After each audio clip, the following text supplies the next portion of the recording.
BNP নেতা ও সাবেক মন্ত্রী অ্যাডভোকেট এম রুহুল কুদ্দুস তালুকদার দুলু বলেছেন, শেখ হাসিনা ১৫ বছর দেশকে শাসন শোষণ করেছেন।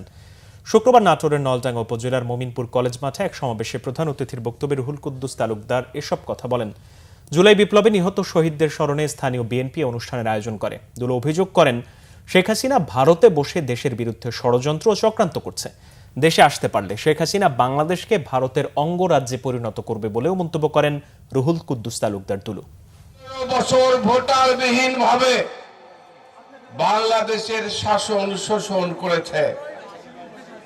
উনি গত কয়েকদিন যাবৎ ভার্চুয়ালি টেলিফোনের মাধ্যমে বাংলাদেশে নতুন করে আবার ষড়যন্ত্র চক্রান্ত শুরু করে দিয়েছে।